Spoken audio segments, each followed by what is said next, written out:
거할 처소는 오직 주님 품밖에 없습니다. 샬롬. 저 여기 이렇게 서 있는 거 괜찮으십니까?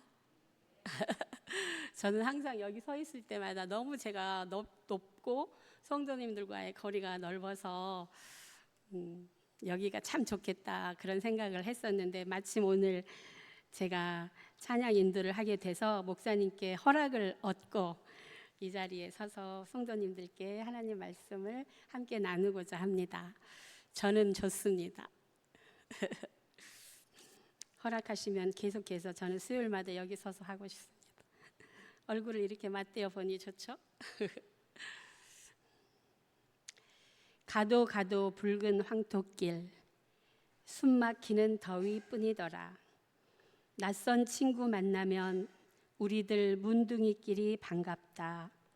천안 삼거리를 지나도 수세미 같은 해는 서산에 남는데, 가도 가도 붉은 황토길, 숨막히는 더위 속으로 절름거리며 가는 길. 신을 벗으면, 버드나무 밑에서 직가다비를 벗으면 발가락이 또 한 개 없어졌다. 앞으로 남은 2개의 발가락이 잘릴 때까지 가도 가도 천리 먼 전라도 길.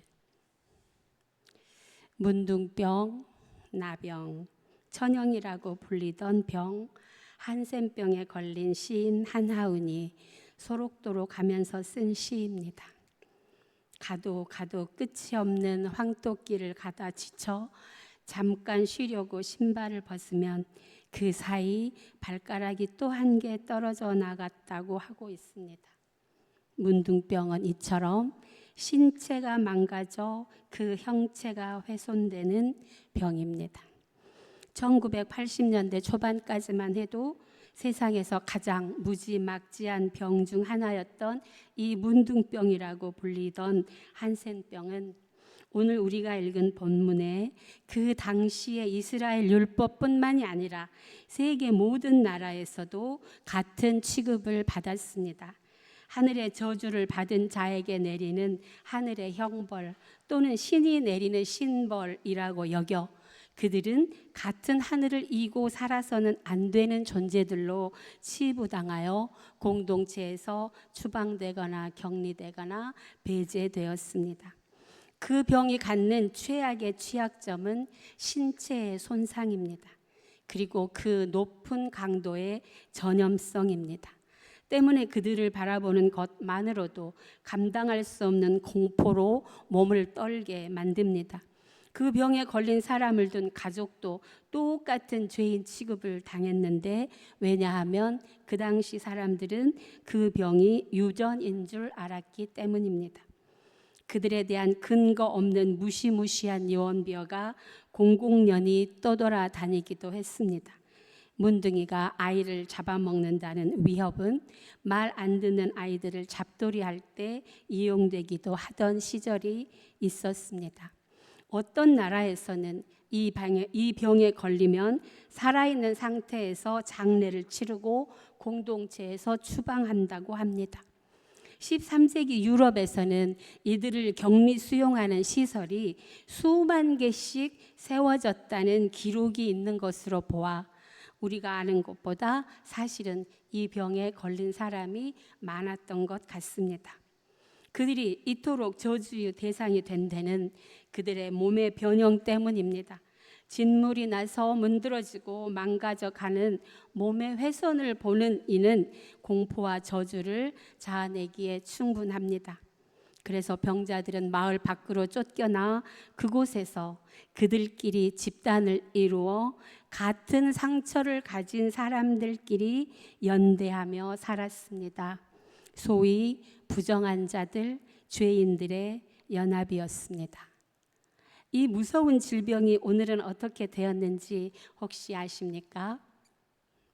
2025년 현재 질병관리청에서 보고한 통계에 의하면 우리나라에 새롭게 나병에 걸린 신규 환자는 3명이라고 합니다. 그 중에서도 우리나라 사람은 1명, 나머지 2명은 외국인이랍니다. 2024년에는 신규 환자가 6명이었는데 6명 다 외국인이었다고 합니다. 전 세계적으로 보아도 새롭게 나병에 걸리는 신규 환자는 17만 명 정도라고 하니 이제 이 병은 천형이 아니고 약 한 알로 해결할 수 있는 보통의 피부병이 되었습니다. 오늘 본문은 바로 이런 나병에 걸린 일단의 무리들에 관한 이야기입니다. 저는 이 본문을 읽다가 한 가지 사실을 새롭게 알게 되었습니다.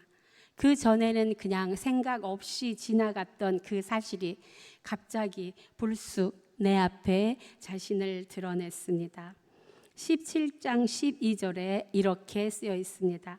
한 마을에 들어가시니 나병 환자 10명이 예수를 만나 멀리 서서, 나병 환자 10명이 떼를 지어 움직이고 있다가 예수를 우연히 만났습니다. 이들은 한 무리를 이루며 함께 생활하는 것으로 보입니다. 그런데 사랑하는 성도 여러분, 그 10명 중에 누가 끼어 있습니까? 16절에 예수의 발 아래 엎드려 감사하니 그는 사마리아 사람이라. 아멘. 이 나병 환자의 무리 속에는 유대인과 사마리아인이 함께 섞여 있었다는 것입니다. 성도님들께서도 익히 알고 계시듯이 유대인과 사마리아인은 절대로 같은 무리에 끼어 있을 수 없습니다. 유대인은 사마리아인을 개, 돼지 취급하며 같이 말을 섞지도 같이 밥을 먹지도 않을 뿐만 아니라 심지어는 그 땅을 밟는 것이 싫어서 돌아가는 사람들입니다. 그들은 우리말에 철천지 원수 같은 사이였습니다. 그런 사람들이 지금 하나의 무리를 이루어 함께 지내고 있는 것입니다. 바로 이곳이 바울이 고린도전서 5장 20절에서 말씀하신 죄가 더한 곳에 은혜가 넘쳤나니가 실현되고 있는 현장입니다. 그들은 천형을 받은 인간으로 여겨지는 비참함과 절망의 끝에까지 내몰린 후에 손가락이 잘려나가고 귀가 잘려나가고 코가 문드러지고 도무지 인간의 형상이라고는 상상할 수 없는 추악한 몰골로 함께 추락하면서 사랑하는 부모, 자녀, 형제, 이웃에게 내몰림 당하고 버림당하는 고통을 겪으면서 비로소 열리는 낯선 자리, 살아있는 시체로 살아가는 죽임의 자리, 그 자리에 가서야 비로소 깨닫게 된 그들만의 존엄, 그들만의 위로, 그들만의 삶의 이유, 그들에게만 통용되는 연대와 환대의 자리를 알게 된 것입니다. 그곳이 어디입니까? 바로 죄인에게 베푸는 은혜의 자리입니다. 거기에는 유대인과 사마리아인이 따로 있을 이유가 없습니다. 거기에서는 가난한 자와 부한 자의 구별이 무가치합니다. 거기에서는 높은 자와 낮은 자의 서열이 무소용입니다. 지금까지 세상이 규정해 주던 가치와 권리가 도무지 아무런 쓸모가 없는 바로 그곳, 차별과 갈등, 옳고 그름의 잣대가 해체돼 버린 바로 그 자리, 죄인들이 함께 머무는 곳에 은혜가 넘쳐나는 현장입니다. 철천지 원수였던 유대인과 사마리아인이 우리가 된 곳입니다. 14세기 흑사병으로 유럽인의 3분의 1에서 절반 정도가, 유라시아 전체를 통틀어 본다면 7,500만 명에서 최대 2억 명이 죽임을 당한 그때도 죄가 더한 곳에 은혜가 더욱 넘치는 현장이 곳곳에서 생겨났습니다. 흑사병은 귀족과 천민, 성직자와 농노, 유대인과 기독교인을 구분하지 않았습니다. 독일의 사회학자 울리히 백은 이 사건을 이렇게 말합니다. 빈곤은 계급적이지만 재난은 민주적이어서 병 앞에 만민이 평등하다. 이렇게 병 앞에 만민이 평등한 사건이 생기자 어떤 일이 벌어진 줄 아십니까? 철저한 신분제 사회였던 유럽의 귀족들이 자신들의 대저택의 문을 활짝 열어 불황자와 천민, 빈민 환자들을 받아들여 함께 생활하며 서로를 돌보는, 평소에는 감히 상상도 할 수 없는 일들이 도처에서 일어났습니다. 극단으로 치닫던 유대인과 기독교인도 하나가 되어 환자를 살리기 위해 같은 수용소에서 함께 생활하는 일들이 비일비재해졌습니다. 죄가 더한 곳에 은혜가 더욱 넘칩니다. 우리가 진정으로 하나님 앞에 우리 자신이 죄인임을 깊이 인식하면 할수록 우리는 우리를 구별짓는 그 어떤 장벽도 무너뜨리는 은혜를 경험하게 됩니다. 그리고 나면 무엇만 우리 존재를 가득 채울까요? 바로 감사입니다. 그런데 누가는 오늘 본문을 통해 은혜를 경험한 후에 감사는 반드시 사마리아인이 드린 바로 그 감사여야 한다고 강하게 주장하고 있습니다. 본문을 보면 예수님은 예루살렘으로 올라가시면서 굳이 사마리아 지역을 통과해 가십니다. 늘 그러셨습니다. 유대인들은 굳이 돌아가는 그 저주받은 땅을 예수님은 굳이 통과해 가십니다. 그리고 그 길목에서 10명의 나병 환자 무리를 만나십니다. 그들은 율법에 따라 주님 앞에 다가가지 못하고 멀찍이 서서 큰 소리로 외쳤습니다. 소리를 높여 이르되 예수 선생이여 우리를 불쌍히 여기소서 하거늘. 그러자 예수께서 대답하여 이르시되 가서 제사장들에게 너희 몸을 보이라 하셨더니, 여기 기록된 예수님의 이 대답과 치료의 방식은 다른 곳에서 하셨던 것과는 매우 많이 다릅니다. 예수님이 나병을 고치신 사건은 마태복음 8장, 마가복음 1장, 누가복음 5장에 나옵니다. 그리고 세 본문 모두에서 예수님은 나병 환자를 불쌍히 여기시고, 그리고 손을 내밀어 환자에게 대시고, 그리고 그 자리에서 병을 치료하여 주신 다음에 그 환자에게 너의 깨끗해진 몸을 제사장에게 가서 보이라고 하십니다. 이것과 비교해 보면 오늘 본문에는 예수님이 그들을 향하여 어떤 마음이셨다고 하는 마음의 상태에 대한 기록이 없습니다. 그리고 그 자리에서 당장 그들의 병을 고쳐주시지도 않습니다. 그리고는 지금 현재 병이 진행 중인 그 상태로 제사장에게 가서 그 몸을 보이라고 명령하십니다. 놀라운 것은 그들이 모두 그 말씀대로 제사장에게 갑니다. 그리고 가던 길에 자신들의 나병이 나음을 입는 기적을 경험합니다. 14절 후반절 그들이 가다가 깨끗함을 받은지라. 아멘. 그러나 진짜 사건은 이 다음부터 일어납니다. 누가가 진짜로 하고 싶은 말은 10명의 나병 환자가 가던 길에 고침을 받았다는 것이 아닙니다. 누가가 진짜로 말하고자 하는 핵심은 바로 여기입니다. 15절에서 18절을 함께 읽겠습니다. 그 중에 한 사람이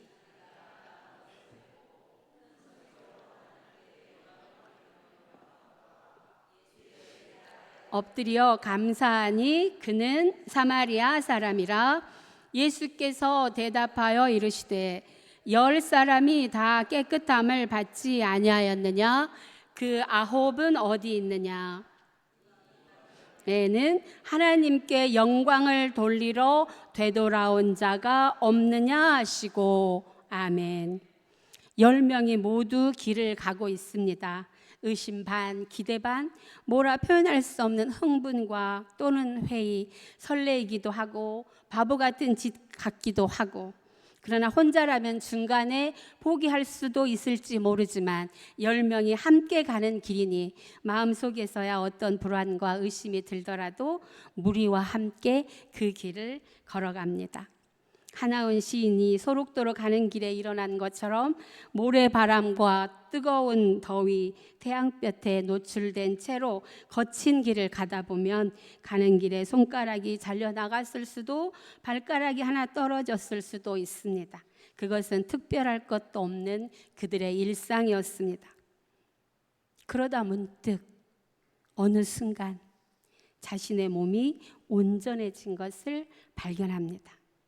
한꺼번에 일시에 다 똑같이 나았는지 한 사람씩 달리 시간차를 두고 나았는지는 알 수 없으나 결국에는 주님의 말씀대로 10명이 다 나음을 입었습니다. 가던 길에 나았다고 했으니 아직 자신들의 최종 목적지인 제사장에게는 당도하지 않은 것 같습니다.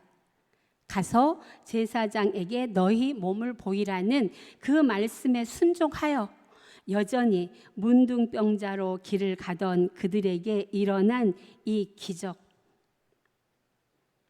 사랑하는 성도님들께 이 지점에서 제가 한 가지 여쭙고 싶습니다. 만약 성도님들이라면 어떻게 하시겠습니까? 제사장에게 몸을 보여 온전해졌다는 확인을 받아야 꿈에도 그리던 사랑하는 가족과 만나 이제는 살아있는 시체가 아닌 온전한 사람으로 삶을 살 수 있습니다. 기적을 경험한 이 10명은 아직 길 위에 서 있습니다. 끝내야 할 일이 아직 남아 있습니다. 제사장에게 가서 확인받는 것입니다. 사랑하는 성도 여러분, 여러분들이라면 어떻게 하시겠습니까? 보기를 드립니다. 1. 제사장에게 먼저 가서 병 나음을 확인받고 가족에게 뛰어가 이 기쁨을 가족과 함께 나누며 동네 사람 모두에게 예수 그리스도께서 자신에게 행하신 놀라운 기적을 간증한다. 2. 사마리아인처럼 예수님에게로 되돌아가서 감사와 찬양과 경배를 드린다. 우리는 오늘 본문을 알고 있기 때문에 2번이라고 하실 것이죠. 이 사람들이 주님과 하나님께 감사하지 않았을까요? 10명이 모두 다 하나님께 영광을 되돌려 드리고 주님의 은혜에 감사하지 않으셨을까요? 감사했을 겁니다. 죽었다 살아난 것과 같은 이 놀라운 기적을 경험한 사람인데 어떻게 감사하지 않을 수 있었겠습니까? 10명 모두 감사했습니다. 이것은 틀림없는 사실입니다. 그럼 주님이 이 본문에서 진짜로 문제 삼고 있는 것은 무엇인가요? 그들이 감사하지 않아서가 아닙니다. 18절에 보니 이렇게 말합니다. 이 이방인 외에는 하나님께 영광을 돌리러 되돌아온 자가 없느냐. 주님이 문제 삼으신 것은 되돌아와 감사하지 않았다는 것입니다. 우리가 보는 개역 개정에는 그냥 돌아온이라고 번역되어 있는데 헬라어 원문의 적확한 번역은 되돌아온입니다. 감사가 핵심이 아니고 되돌아와서 감사해야 한다는 겁니다. 가던 길을 돌이켜 되돌아오는 자, 그들을 예수님은 기다리고 있었던 것입니다. 그래서 평소에 하던 방식대로 병 고침을 하지 않으시고 그들로 하여금 그 길을 걷게 하셨던 겁니다. 휘포 스트레포, 여기서 되돌아오다 라는 의미의 헬라어는 휘포 스트레포입니다. 물리적으로 가다가 유턴하여 온다는 뜻도 있습니다. 그러나 누가는 이 휘포스트레포를 자신만의 신학적 개념으로 사용합니다. 신약 성경에는 이 단어가 35회 나오는데 그 중에 누가가 31번을 사용하였습니다. 이 휘포스트레포의 뜻은, 누가가 사용하는 신학적 개념으로의 뜻은 본질로의 회복, 사명의 자리로의 복귀, 하나님 중심의 삶으로의 대전환을 의미합니다. 누가는 엠마오로 가던 제자들이 눈이 밝아진 후에 발걸음을 돌려 예루살렘으로 되돌아가 휘포스트레포라고 쓰고 있습니다. 예수님의 승천을 목격한 제자들이 예루살렘으로 되돌아가 성전에서 날마다 하나님을 찬송했다고 합니다. 본래의 사명의 자리로 복귀하여 그 온전한 하나님의 뜻을 살아낸다는 의미입니다. 그래서 이 휘포스트레포는 메타노이아와 그 의미가 상통합니다.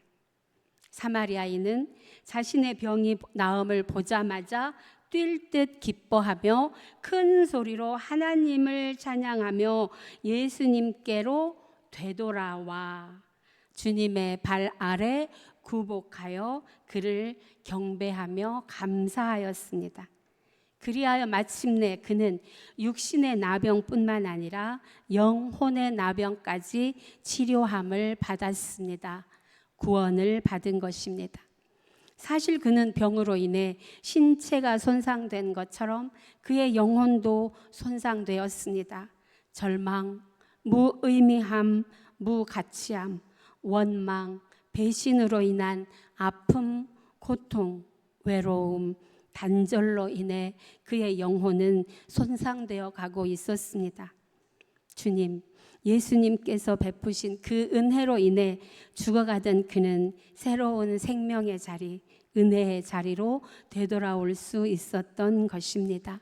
그에게 맡겨진 소명의 자리로 복귀할 수 있었습니다. 주님은 그 10명 모두가 주님에게로 되돌아와 10명 모두가 구원의 선포의 주인공이 되길 기대하며 기다렸습니다. 그러나 사마리아인 한 사람만 주님에게로 되돌아와 그의 육신과 함께 그의 영혼이 구원받게 됐습니다. 사랑하는 성도 여러분, 우리도 내게 주신 소명의 자리, 첫사랑의 자리, 그 은혜의 자리가 있습니다. 그 자리로 되돌아오시기 바랍니다. 예수 그리스도가 나의 구주이시고 그분 한 분만으로 만족하며 감사하며 기뻐하겠다고 뜨겁게 고백하던 그 첫사랑의 그 자리로 되돌아오시기 바랍니다. 그리하여 신앙의 연수가 많아짐으로 인하여 첫사랑과는 무관하게 나의 신앙의 경험으로, 나의 신학의 지식으로, 내 삶의 역사로 하나님과는 전혀 다른 그 자리에 있지 않나, 오늘 이 시간 곰곰이 생각해 보시고 그 은혜의 자리로 다시 돌아오셔서 일어나 가라, 내 믿음이 너를 구원하였다고 하는 하나님의 놀라운 선언을 다시 들으시는 복된 성도님들이 되시기를 축복합니다. 기도하겠습니다. 하나님, 은혜의 그 자리, 처음 당신을 만났던 그 자리, 가슴 뜨겁게 사랑하고 감사하며 하나님 나라를 위하여 헌신하며 오직 주님 한 분만으로 만족하며 살겠다고 다짐했던 그 자리로 저희 모두를 다시 돌아오게 하여 주시옵소서. 익숙해져서 무뎌지고, 그래서 이젠 주님의 방식보다 내 삶의 경험의 방식으로 주님을 예배하고 감사하고 있지는 않는지 저희 자신을 되돌아봅니다. 하나님, 저희의 연약함과 저희가 저지른 이 죄를 용서하여 주시옵소서. 다시 가장 낮은 자가 되어 주님께서 우리에게 명령하신 그 방식대로만 주님을 섬기고 그 방식대로만 주님을 예배하는 믿음을 회복시켜 주시옵소서. 바로 그 자리에서 여전히 우리를 기다리고 계시는 주님을 발견하게 하시고 기쁨으로 감사하며 주님께 나아가 구복하며 경배하게 하여 주셔서 우리의 믿음이 주님 안에서 다시금 구원의 은총을 누리게 하여 주시옵소서. 예수님 이름으로 기도드립니다. 아멘.